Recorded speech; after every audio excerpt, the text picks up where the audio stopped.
तो इस तरह से कोरिलेशन कोएफिशिएंट निकालते हैं। अब देखो, एक मैंने जो प्रॉब्लम दी मैंने तो डायरेक्ट ही दे दी थी, मैंने तो कुछ भी नहीं किया था, जैसे कल दी थी जो डायरेक्ट फॉर्मूला लगाना था आपको। ये था हमारा क्वेश्चन नंबर 9।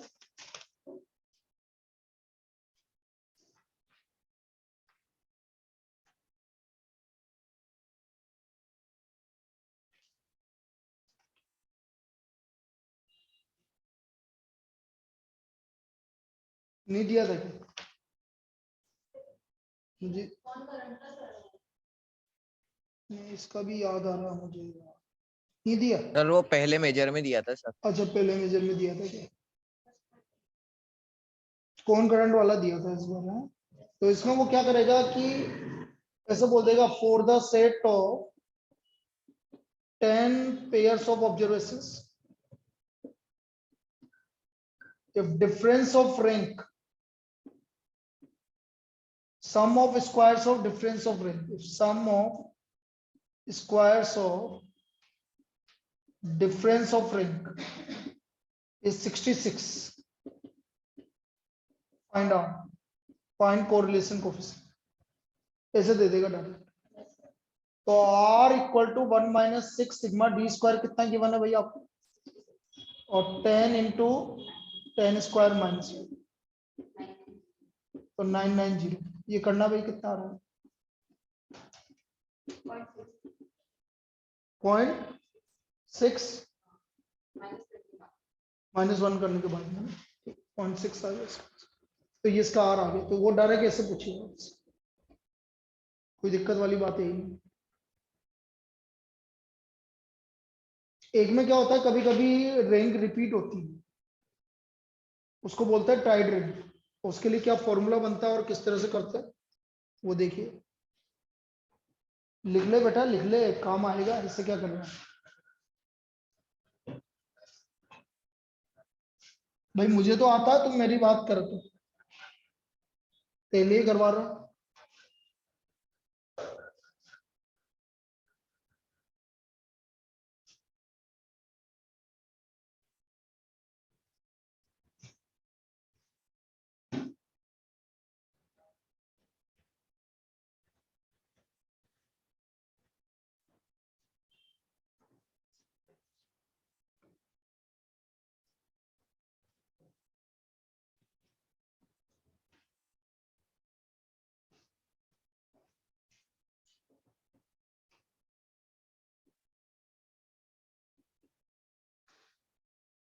टाइड रैंक, इसका फॉर्मूला होता है 1 minus 6 sigma D square plus m1 square minus 1/12 plus m2 square minus 1/12, और इस तरह चलता जाएगा upon n into n square minus 1।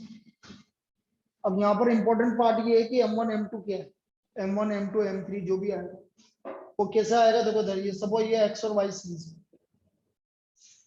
मैंने बोला 8 10 9 8 8 10 12, y बोल दिया मैंने 15 16 14 15 16 15 15। अब मैंने x और y लिया, मैंने बोला इसका भैया आप रैंक कोरिलेशन कोएफिशिएंट निकालो, तो पहले रैंक ही नहीं गिवन है, तो मैं रैंक ऑफ x निकाल रहा हूँ। सबसे ज्यादा कौन है? 10 है 2 बार। अब समझ पहले समझ, 10 फर्स्ट नंबर पे भी आ रहा है और सेकंड नंबर पे भी आ रहा है, 12 भी एक 12 फर्स्ट नंबर पर, 10 सेकंड नंबर पे भी आ रहा है और थर्ड नंबर पे भी आ रहा है। तो आप क्या करोगे, सेकंड और थर्ड का मीन ले लो, तो 10 की जो रैंक होगी वो 2.5 होगी। Second third complete, fourth number पे कौन आ जाएगा, ये आ जाएगा।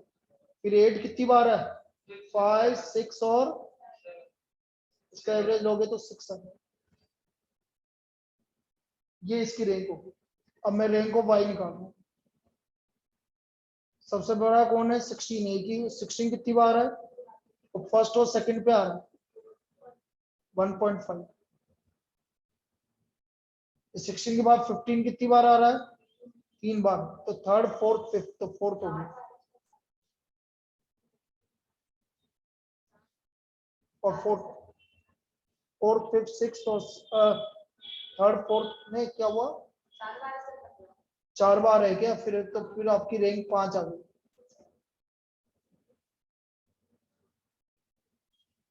चार पाँच छः और 7, 3 4, नहीं नहीं नहीं 5 भी नहीं है, गलत हो गया। 3 4 5 6 कितना हो गया,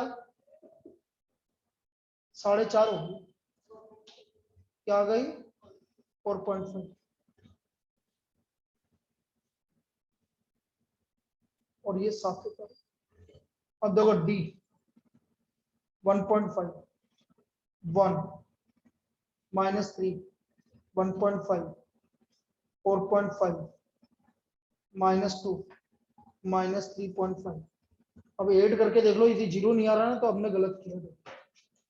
1.5 2.5 4 8.5 -5.5 -8.5 0 आ रहा।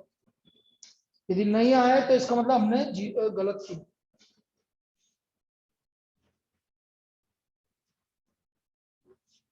Now D square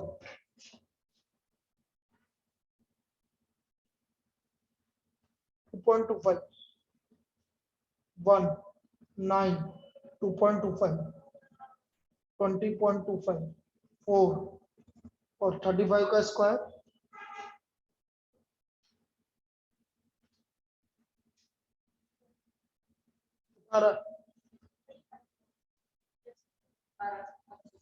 1200। इनका सम करो, सिग्मा डी स्क्वायर करो।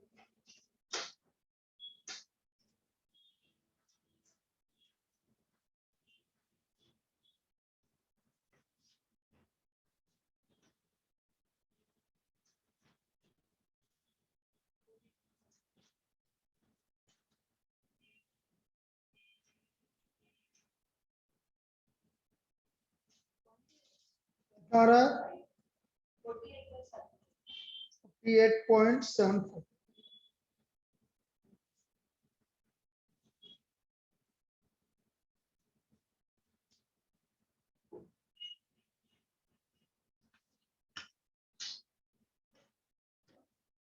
48.74।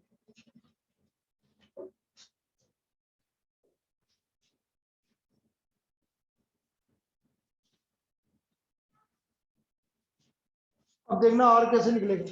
1 - 6 सिग्मा डी स्क्वायर 48.75।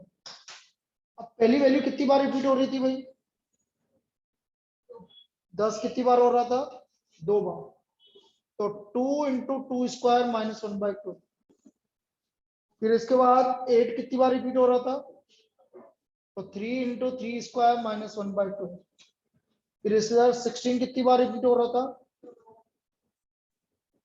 फिर इसके बाद 15 कितनी बार रिपीट हो रहा था।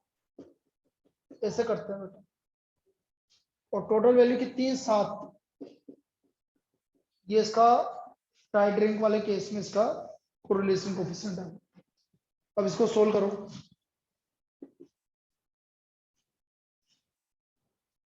वन माइनस 6 48.75, इसकी वैल्यू 4 × 3.5, इसका 9 8 24 2, इसका 0.5, इसका बताओ 5 आ रहा है क्या?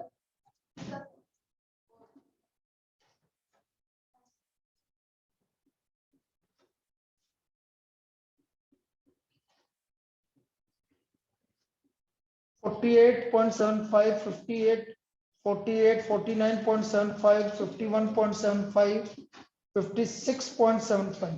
इस पूरे को निकाल के बताओ कितना आंसर, व्हाट इज आर। ये काम करना पड़ेगा टाइड रैंक के केस में।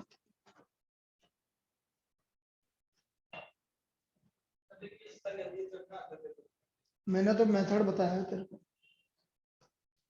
कि मेथड ऐसे लगते हैं, वो उसी के दो मेथड से कर ले, तो इसलिए सिर्फ 2-3 ही वैल्यू दे दे और पूछ ले।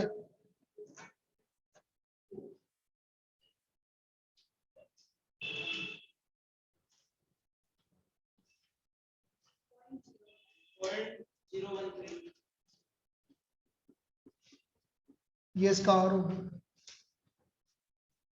हमने सिर्फ ये बताया कि टाइड रिंग के केस में किस तरह से यूज करते हैं। अब इसमें लास्ट है आपका मेथड ऑफ कॉन्करेंट डेविएशन, और ये आपका कोरिलेशन आज कंप्लीट हो गया। रिग्रेशन एक क्लास में कंप्लीट हो जाएगा, रिग्रेशन कल सुबह में कंप्लीट हो जाएगा। 10 बजे वाली तो लूंगा ना, एक क्लास तो ऑनलाइन तो लूंगा। हाँ वो तो रहेगी बेटा, उसमें तो लिखो भाई मेथड ऑफ कॉन्करेंट डेविएशन, नहीं होगी तो बता दूंगा मतलब। मेथड ऑफ कॉन्करेंट डेविएशन, ये फॉर्मूला होता है। इसमें क्या होता है, magnitude of variables are not important, magnitude of variables are not important. Magnitude क्या है वो इम्पोर्टेंट नहीं।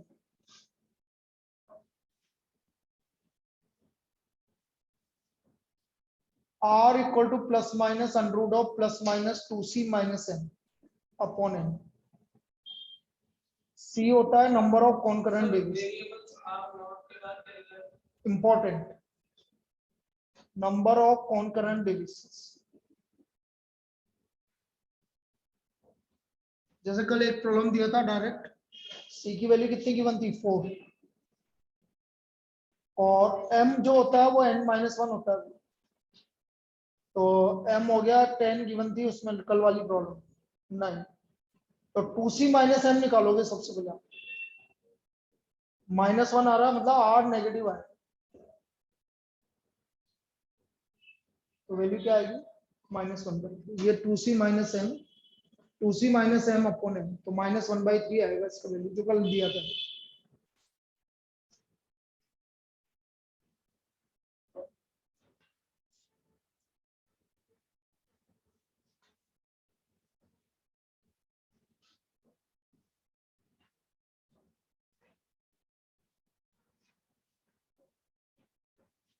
जैसे x और y सीरीज गिवन है आपको 56, 193, 257, 121, 695, 482।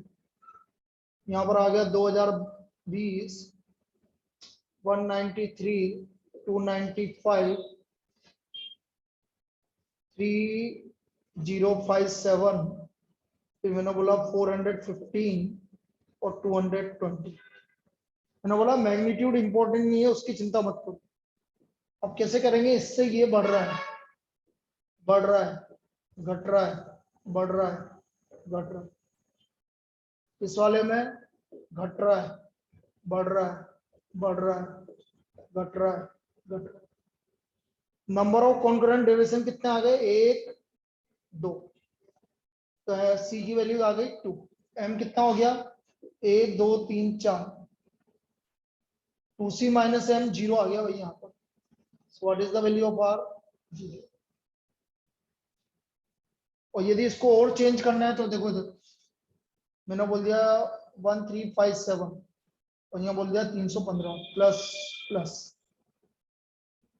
तो आप कितने कॉन्करेंट डेविएशन हो गए भाई आपके, 3 हो गए, और m कितना हो गया आपका 5, 6 में से एक ऑब्जर्वेशन हटा दो, तो 2c माइनस m निकालो, 1 आ गया, तो R हो गया 1 प्लस का आ रहा है तो प्लस का ही आएगा, 1/m 1/5, ये इसका R आ गया। ये होता है भाई इसका। अब रिग्रेशन है, रिग्रेशन में एक क्लास का है, रिग्रेशन में नहीं है, और क्वेश्चन ज्यादा रिग्रेशन में से आते हैं।